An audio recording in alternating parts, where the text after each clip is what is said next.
안녕하세요. 살아서 역사하는 하나님의 말씀으로 새로워지는 우리 모두가 되길 소망합니다.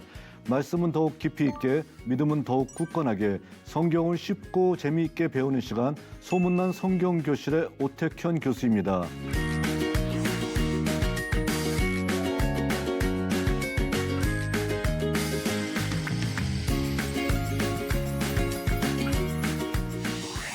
지난 시간에 나눈 내용 기억하시나요? 지난 시간에는 에스겔의 심판 예언 첫 번째 시간으로서 함께 은혜를 나눴습니다.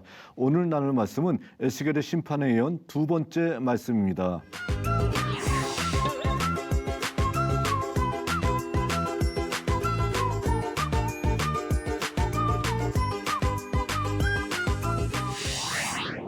자, 에스겔의 심판에 예언했었을 때 에스겔의 심판은 예루살렘 성전으로부터의 심판입니다. 그러나 에스겔은 다른 사람들보다 성전에 대해서 굉장히 많은 호감을 가지고 있고 성전의 무너지기를 누구보다도 바라지 않았던 선지자였다라는 것, 이것을 저희들이 살펴봤었죠.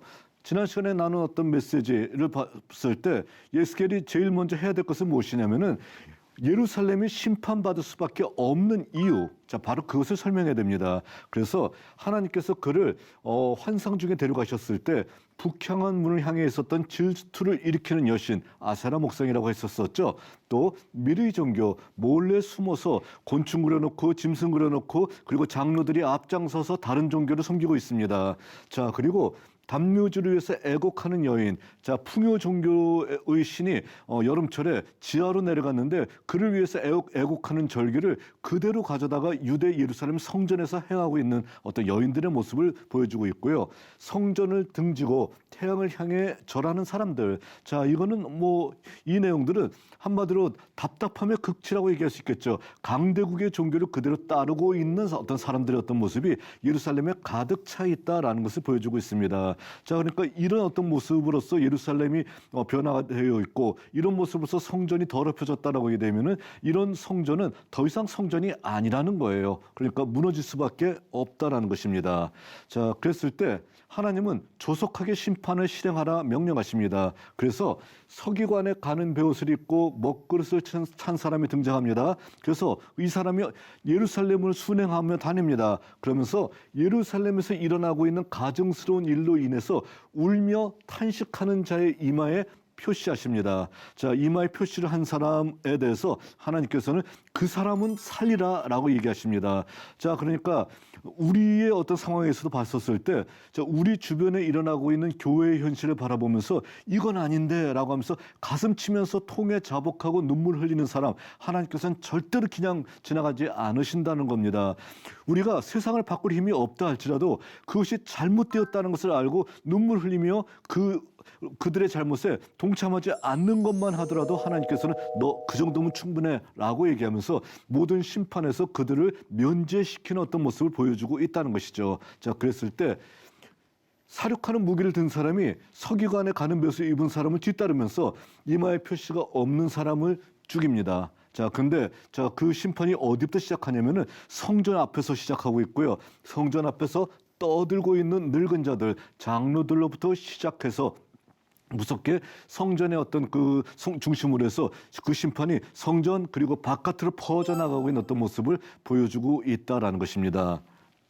그런데 이 정도 하게 되면은 백성들 가운데서 많은 사람들은 정말 우리가 잘못했습니다라고 하나님 앞에 무릎 꿇고 회개해야 된다는 거예요. 그런데 일부 백성들은 굉장한 착각에 빠져 있기도 했었습니다. 어떤 착각이냐면은 하나님께서 다윗 왕조를 영원한 왕조로 선택하셨다라는 생각이에요. 자, 이건 어디에 등장하는 거냐면은 사무엘 하 7장에 등장합니다.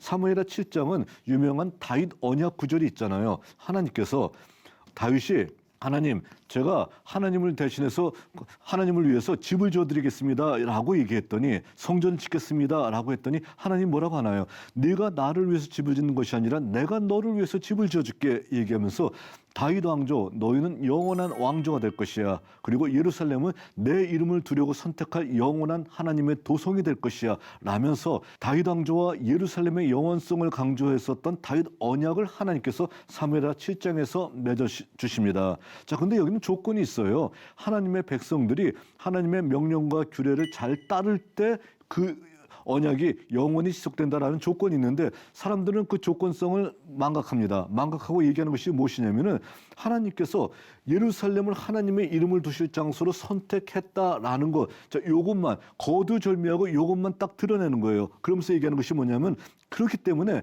다윗 왕조는 무너지지 않으며 예루살렘은 멸망하지 않는다라고 생각을 하고 있다는 겁니다. 예루살렘 절대로 무너지지 않아. 왜냐하면은 하나님께서 무너지지 않게 한다라고 사무엘하 7장에서 약속하셨기 때문에 우리 조상한테 약속하시기 때문에 어떤 일이 일어난다 할지라도 예루살렘은 무너지지 않을 거야라는 생각을 가지고 있다는 거예요. 자, 이거는 한마디로 얘기해서 백성들의 상당한 착각이죠. 하나님이 이와 같이 약속을 하셨던 가장 커다란 이유는 무엇이냐면은 백성들이 하나님의 명령과 규례와 법들을 잘 따르고 하나님 백성답게 살아갈 때 하나님께서 이와 같은 어떤 그 복지와 복락을 하나님께서 약속하신 것을 강조하고 있는 것인데, 자, 그것에 대해서 자기들의 의무는 싹 빼놓은 상태 속에서 하나님의 책임만을 강조하고 있는 백성들의 모습, 이건 분명히 잘못된 모습이라고 얘기할 수 있다는 것입니다. 자, 그랬을 때 에스겔은 예루살렘 제사장 출신이에요. 자, 그렇기 때문에 여러 번 강조하지만 예루살렘 성전이 무너지는 것을 누구보다도 원하지 않는 사람입니다. 자, 그런데 앞에서 이미 살펴봤듯이 백성들의 범죄와 우상 숭배로 말미암아서 더 이상 거룩한 도시로서의 기능이 예루살렘은 상실되어 버린 모습을 우리가 확인했습니다. 예루살렘 이건 어디 그게 거룩한 곳입니까? 온갖 우상들이 디글디글하는 어떤 이런 장소가 돼버렸잖아요. 자, 그러니까 절대로 이것은 이 예루살렘은 무너질 수밖에 없다라는 것을 얘기할 수 있다는 겁니다. 자, 그랬을 때 에스겔은요, 예루살렘이 멸망할 수밖에 없는 이유를 여호와의 영광을 통해서 설명하고 있습니다. 자, 여호와의 영광이라고 하는 것은요, 자, 이거는 뭐 우리가 어떻게 설명할 수가 없는 것이겠죠. 여호와께서 자기 이름을 두시려고 선택한 장소가 예루살렘이었었고요. 그리고 하나님께서 법궤, 성전의 지성소에 법궤가 있고 그 법궤 위에 상황 속에서 하나님의 영광이 성전의 지성소를 가득 채우는 어떤 이런 상황이 하나님의 성전이 성전다운 기능을 하고 있다라고 얘기할 수 있다는 겁니다. 그러니까 하나님의 임재의 상징으로서 여호와의 영광이 성전에 거하시는 장소와 거하지 않은 장소는 천지차일 수밖에 없다라는 것입니다. 그랬을 때 예루살렘이 멸망할 수밖에 없는 이유를 여호와의 영광을 통해서 에스겔은 정말 우리에게 너무도 알기 쉽게 설명해주고 있다는 것입니다. 자, 여호와의 영광은 무엇일까요? 여호와의 영광은 하나님의 임재의 상징입니다. 자, 그리고 성전이 거룩한 장소가 될 수 있었던 이유는 여호와의 영광이 거기 계셨기 때문에 가능하다는 겁니다. 자, 우리가 뭐 그림으로나 뭐 어떻게 표현할 수는 없어요. 그러나 여호와의 영광이 성전에 가득 찼었을 때 그 성전은 거룩한 장소가 되는 겁니다. 성전이 거룩하기 때문에 여호와의 영광이 있는 것이 아니라 여호와의 영광이 거기 거하셨기 때문에 성전이 거룩한 장소가 될 수 있었다라는 것이죠. 자, 그랬는데 백성들이요, 타락을 합니다. 우상 숭배하고 타락을 해서 더 이상 여호와의 영광이 성전에 거할 수 없는 상황이 되었다라는 것을 에스겔은 설명합니다. 그러니까 여호와의 영광이 성전에 가득해 있을 때 성전은 거룩한 장소인데, 자, 성전 주변 그 건물이 하나님의 영광이 거할 수 없을 정도로 백성들의 타락함과 그리고 백성들의 죄악으로 가득 차 버리게 됐다는 거예요. 그럼 어떻게 될까요? 여호와의 영광이 그곳을 떠날 수밖에 없잖아요. 여호와의 영광이 떠나는 장면을 바로 에스겔이 묘사하고 있다는 것입니다. 상당히 슬픈 모습이라고 얘기할 수 있겠죠. 자, 그랬을 때 여호와의 영광이 떠나는 모습을 우리가 더 생생하게 이해하기 위해서는 예루살렘 성전의 모습을 우리가 머릿속에 그린 다음에 여호와의 영광이 떠나는 모습을 생각해 본다라게 되면 훨씬 더 그 에스겔의 메시지를 쉽게 이해할 수가 있을 것 같습니다. 자, 예루살렘이라는 곳은 어떻게 변했냐면은 다윗이 처음에 예루살렘을 여부스 사람으로부터 점령하고 수도로 삼습니다. 그때 예루살렘은 요 정도입니다. 자, 요 정도밖에 되지 않았습니다. 그런데 다윗이 아리우나의 타작마당을 돈 주고 산 다음에, 자, 솔로몬이 성전 지을 수 있는 터를 마련했습니다. 그래서 그 터가 어떻게 됐냐면 이 정도로 넓어지게 되었다는 거예요. 그래서 다윗 당시에 예루살렘이 이와 같이 넓어졌고요. 여기다가 성전 지을 준비를 하게 되었다는 겁니다. 자, 그리고요, 주전 8세기에 북이스라엘이 멸망하고 난 다음에 북이스라엘의 많은 유민들이 남쪽으로 내려와서 예루살렘이 커졌습니다. 커져서 예루살렘이 확장이 되는데 그 확장된 예루살렘은 바로 이런 어떤 모습으로서 예루살렘이 커다랗게 확장된 모습을 보여주고 있고요. 현재 남아있는 예루살렘은 성벽으로 둘러싸여 있는데 이것은 1500년 16세기에 슐라이만이라고 하는 오스만 투르크의 황제가 저었던 성벽입니다. 바로 이런 성벽이 바로 올드 시티에 남아있는 어떤 모습이라고 할 수 있을 것입니다. 또 이런 모습으로서 되어 있는데 성전이 있었던 장소는 바로 여기라는 것이죠. 그리고 항상 모든 신전 또는 성전은 어느 쪽을 바라보고 짓냐면은 동쪽을 바라보게 합니다. 자, 왜 동쪽을 바라보게 할까요? 해가 떠오른 쪽을 바라보게 해요. 항상요. 자, 해가 지는 쪽보다는 동쪽으로 지는 것이 뭔가 더 있어 보이지 않나요? 자, 뭔가 희망이 더 있고요. 바로 그런 이유 때문이죠. 자, 바로 동쪽이 바로 이쪽입니다. 이쪽이고요. 성전은 이렇게 이쪽으로 되어 있습니다. 자, 바로 이 상태를 여러분들이 머릿속에 기억하시면 됩니다. 자, 그런 상태 속에서 성전을 떠나는 여호와의 영광을 에스겔은 에스겔 10장 4절에서 다음같이 묘사하고 있습니다. 여호와의 영광이 그룹에서 올라와, 그룹이라는 것은 날개 달린 스핑크스의 모양을 얘기하고 있죠. 올라와 성전 문지방에 이르니 구름이 성전에 가득함에 여호와의 영화로운 광채가 뜰에 가득하였다 얘기합니다. 여호와의 영광은 원래 어디 있는 거예요? 여호와의 영광은 지성소에 있어야 됩니다. 성전은 세 부분으로 나눠져 있어요. 자, 현관이 있고요, 성소가 있고요, 그리고 지성소가 있으면은 바로 법궤가 있는 지성소 여기에 여호와의 영광이 있어야 되는 거예요. 근데 여호와의 영광이 성전 문지방 여길 나와서 바로 이 성전 문지방에 머물렀었다라는 것을 얘기해주고 있습니다. 자, 그러니까 여호와의 영광이 성전이 더 이상 성전이 아니에요. 더러운 장소가 돼버린 겁니다. 그래서 여호와의 영광이 떠나는 정말 슬픈 가슴 아픈 어떤 모습을 에스겔이 보도하고 있다는 것입니다. 자, 그리고 에스겔 10장 18절에서 19절에 봤더니 여호와의 영광이 성전 문지방을 떠나서 그룹들 위에 머무르니 자, 그룹들이 날개를 들고 내 눈 앞에 땅에서 올라가는데 그들이 나아갈 때에 바퀴도 그 곁에서 함께 하더라. 그들이 여호와의 전에서 들어가는 동문에 머물고 이스라엘 하나님의 영광이 그 위에 덮였더라 얘기하고 있습니다. 그러니까 성전 문지방에 있다가 이제 어떻게 된 거예요? 다시 나와서 성전 동쪽 문, 성전은 동쪽에 있으니까 당연히 어떻게 돼요? 동쪽을 향하는 문이 있잖아요. 자, 그 동쪽 문에 여호와의 영광이 머물러 있는 장면을 묘사하고 있습니다. 그러니까 지성소에서 문지방까지 나와요. 그리고 이 앞에 있는 성전 동쪽 문까지 여호와의 영광이 이동하는 겁니다. 정말 여기 떠나기 싫다는 모습을 보여주고 있는 것이겠죠. 이곳에 있어야 되는데 더 이상 이곳이 있을 수 없는 어떤 모습이 되었기 때문에 안타깝게 여호와의 영광이 떠나는 모습을 선지자 에스겔이 지금 묘사하고 있다는 겁니다. 우리가 그림을 통해서 다시 볼까요?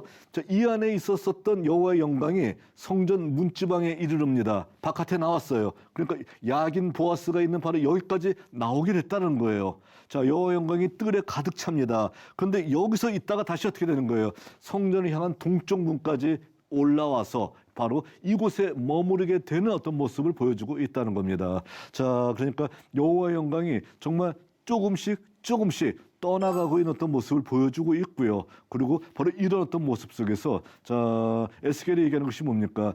본인의 어떤 생각이에요. 이것도 분명히 본인의 생각인데 자기가 봤던 여호와의 영광이 지성소에 가득 차 있어야 될 여호와의 영광이 정말 이곳을 떠나기 싫어서 마치 자신의 마음같이 예루살렘을 멸망해서는 안 되는데 예루살렘을 멸망하기 싫어하는 자기의 마음같이 이곳을 떠나기 싫어하는 여호와의 영광의 모습을 보여주고 있다는 겁니다. 그래서 여호와의 영광이 조금씩 떠나는 장면, 예루살렘을 떠나는 장면이 나와 있습니다. 그런데 마침내 어떻게 되나요? 여호와의 영광이 성읍 가운데로부터 올라가 성읍 동쪽 산에 머물렀다. 이제 어떻게 된 거예요? 동쪽 문에서 더 멀리 떨어져서 동쪽 문 앞에 있는 바로 동쪽에 있는 산에 머무르게 됩니다. 자, 그래서 더 이상 성전은 하나님의 임재 장소가 아니라 건물에 불과한 장소가 되었고 멸망할 수밖에 없음을 에스겔이 선포하고 있다는 겁니다. 자, 여호와의 영광이 없으면 그거는 뭐예요? 건물이에요. 가치가 있습니까? 아무 가치 없습니다. 이렇게 되는 거예요. 그리고 여호와의 영광이 떠나고 있음에도 불구하고 다른 우상 섬기는 것에 급급했던 그들은 바로 여호와의 영광을 돌아오게 해달라라고 얘기할 수 있는 자격조차 없는 그런 사람들 아닙니까? 자, 여호와의 영광이 떠나는 모습을 지금 선지자 에스겔은 안타까운 심정으로 바라보고 있다라는 것입니다. 자, 그랬을 때 이것도 저희들이 입체적으로 한번 생각해 보죠. 성전은 여기예요. 성전은 여기 있었었는데 여기 문지방에 여호와의 영광이 있다가 성전을 향한 동쪽 문에 머물러 있습니다. 머물러 있다가 다시 어떻게 되는 거예요? 이쪽이 동쪽 산이잖아요.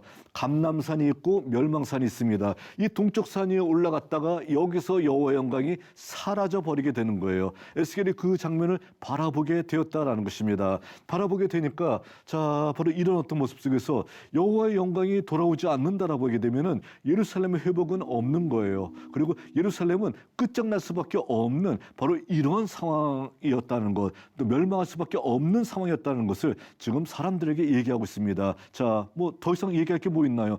예루살렘은 멸망할 수밖에 없어. 왜? 여호와의 영광이 이제 그곳에 안 계시기 때문이다라는 겁니다.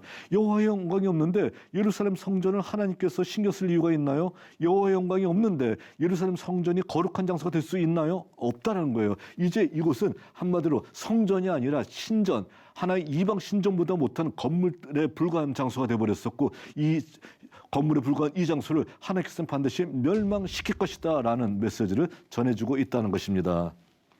자, 이랬을 때 이런 예루살렘에 대한 모습을 자 기승전결해서 모든 것들을 잘 묘사하는 어떤 성경의 그 에스겔의 심판의 장이 바로 에스겔 16장입니다. 심판이 이루어질 예루살렘의 모습과 또 에스겔의 심정이 잘 대변되어 있는 어떤 구절이라고 얘기할 수 있습니다. 자, 이걸 한번 나눠볼게요. 구분해 보게 되면은 하나님의 어떤 심정을 에스겔이 어떻게 대변했는지를 우리들에게 보여주고 있습니다. 1장부터 14절까지는요.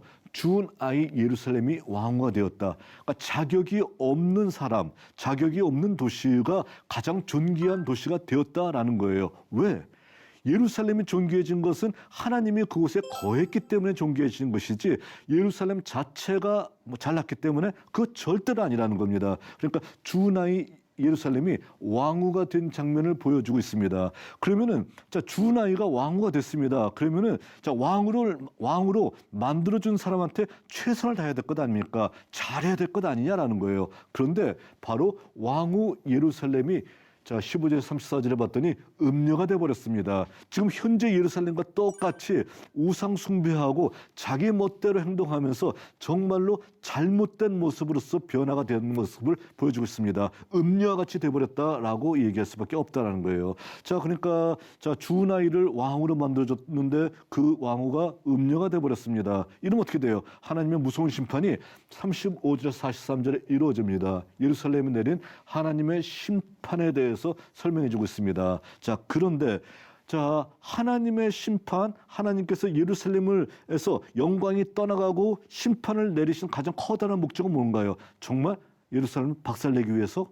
또 거기 있는 어떤 유대인들을 다 죽이기 위해서 그런 건가요? 아니라는 거예요. 그들을 회개시키기 위해서 또 예루살렘을 바로 더러워진 예루살렘을 정화시키고 더 멋있고 더 깨끗한 새로운 예루살렘으로 만들기 위해서 하나님께서 이와 같이 심판을 내리셨던 건 아닙니까? 자, 그러니까 바로 거기에 대해서 희망의 메시지가 이어질 수밖에 없다는 거예요. 자, 44절에서 52절에는 예루살렘과 그의 타락한 자매 소돔과 사마리아를 얘기하면서 예루살렘의 현재의 모습은 소돔과 같고 유황불비 맞아서 멸망했던 소돔이나 아니면 이미 우상 숭배 때문에 먼저 멸망했던 북이스라엘 수도였던 사마리아와 같은 처지가 될 수밖에 없을 것이다 라고 얘기합니다. 자, 그러나 어떻게 되는 겁니까?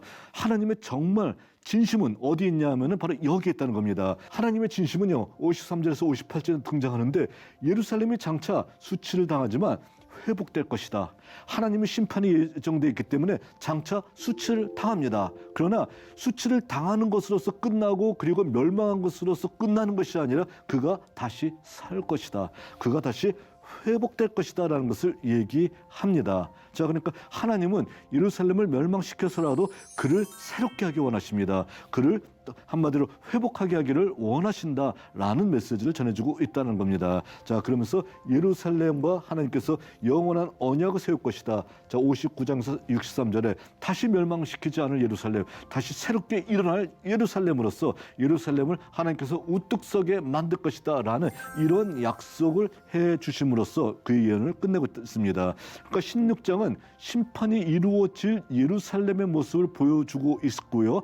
예루살렘의 기승전결에서 과거와 현재와 미래가 정확하게 나타나 있는 것이고요. 바로 이런 목적에서 에스겔이 심판의 예언을 외쳤다라는 것을 한 장에 축약해서 잘 기록해 되어 있는 메시지라는 것입니다. 그러니까 에스겔이 심판의 예언을 외쳤던 가장 커다란 하나님의 뜻이 무엇인가라는 것을 여러분들이 정확하게 이해하기 위해서는 에스겔 16장을 찬찬히 여러분들이 정독하신다라고 하게 되면은 하나님의 뜻이 어디에 있는가라는 것을 금방 알 수가 있다는 겁니다. 그러니까 심판의 메시지를 외칠 때 그 심판이 한마디로 얘기해서 뭐 많은 유대인들의 생각과 같이 뭐 다리를 분질러 버리고요. 그리고 다시는 회복이 불가능한 상태로서 만들기 위해서 심판의 메시지를 외치는 것이 아니라는 겁니다. 자, 심판의 메시지를 외치지만 그가 회복될 것이다. 그리고 예루살렘과 영원한 언약을 반드시 내가 세울 것이다. 이거 강조하기 위한 것이 하나님의 가장 커다란 뜻이었었다라는 것을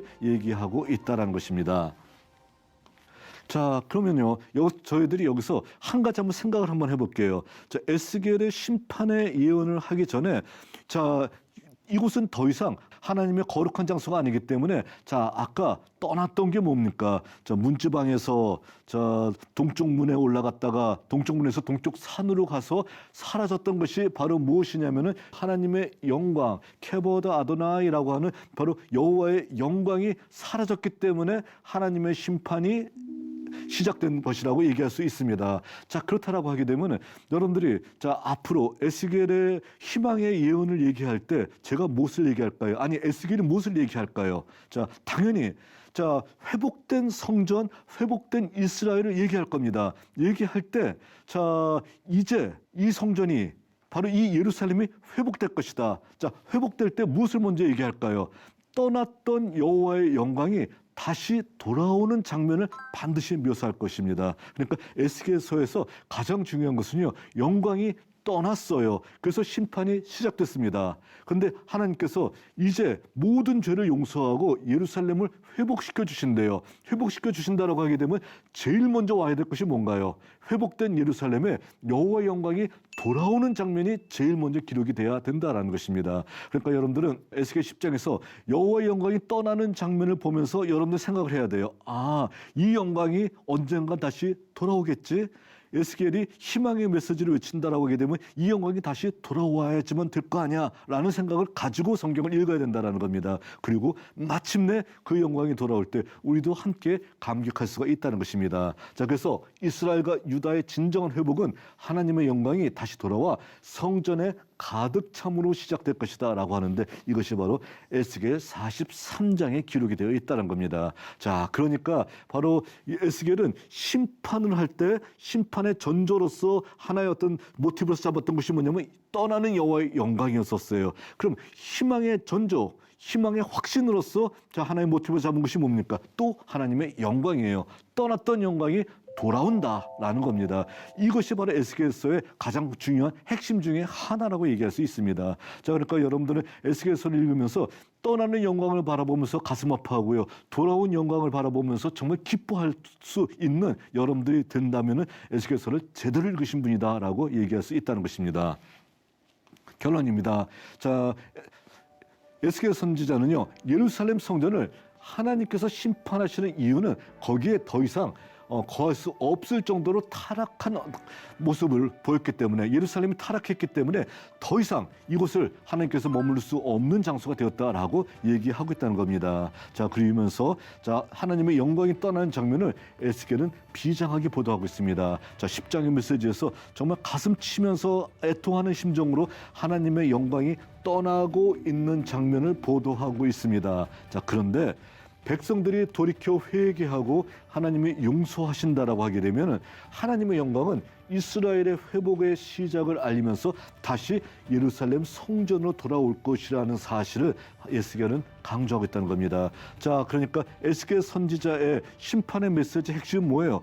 바로 예루살렘 성전을 하나님께서 심판하셨던 이유가 무엇이냐라는 거예요. 자, 하나님이 절대로 영원한 도성으로 세워준다고 약속하셨던 그 도성을 하나님께서 멸망시켰던 이유가 무엇이냐 했었을 때 하나님의 영광이 떠날 정도로 이곳이 타락했기 때문이다라는 것을 강조하겠다는 겁니다. 그렇지만 멸망시키면서 끝나는 것이 아니에요. 자, 멸망시켰지만 너희가 돌이켜 회개한다라고 하게 되면은 내가 회복시켜줄게. 그리고 회복된 성전의 처음 시작은 돌아온 하나님의 영광부터 시작할 거야. 영광이 곧 돌아올 것이다 라고 약속하고 있는 어떤 모습, 이 모습이 바로 에스겔서의 메시지라고 할 수 있습니다. 그러니까 심판의 메시지를 외친다 할지라도 그 안에서 희망의 전조를 절대로 끊어놓지 않고 곧 너희가 회복될 것이다 라는 것을 얘기하고 있다라는 것입니다. 하나님의 무서운 심판의 메시지를 듣는다라고 하게 되면 우리의 잘못을 빨리 돌이키고 하나님의 회복을 맛봐야 된다는 것, 이것이 바로 에스겔서 메시지의 핵심입니다. 오늘 여기까지 하도록 하겠습니다.